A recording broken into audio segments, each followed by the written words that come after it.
Hello, how do you do? My name is Jose Fragoso. I'm a transfer student here at the University of Texas in El Paso.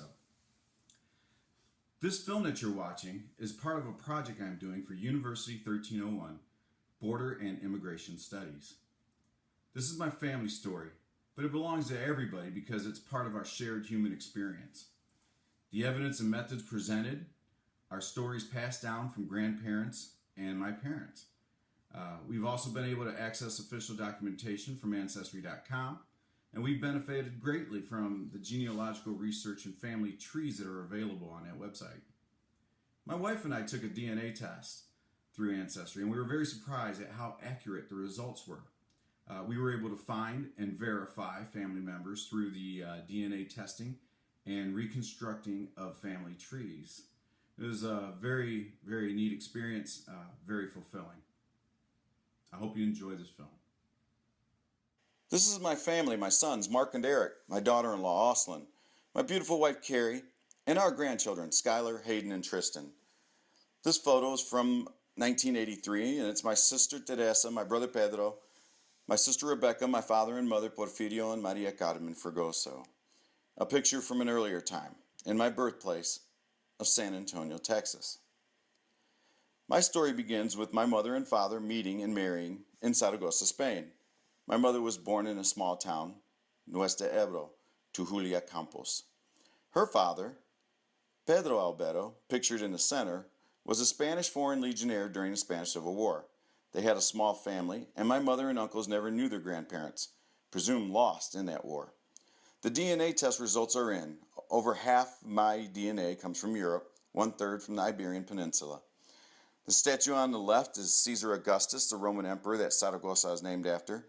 The Italian and Greek identified could be from the early colonizations from these people.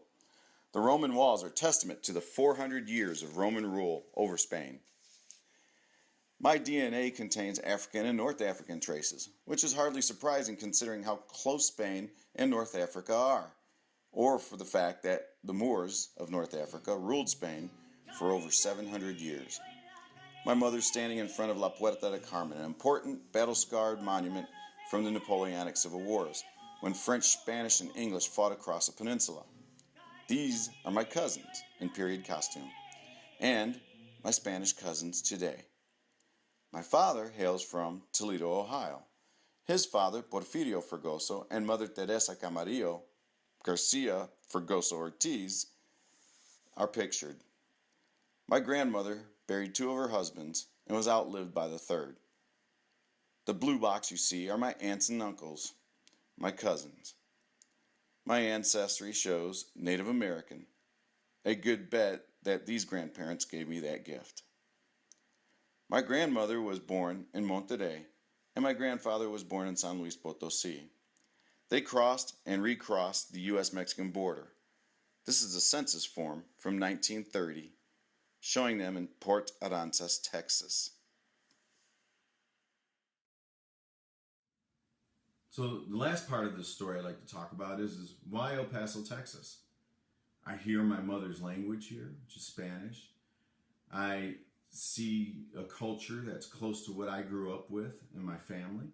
And last but not least is that this Texan wants to be very close to those 3 grandsons I have.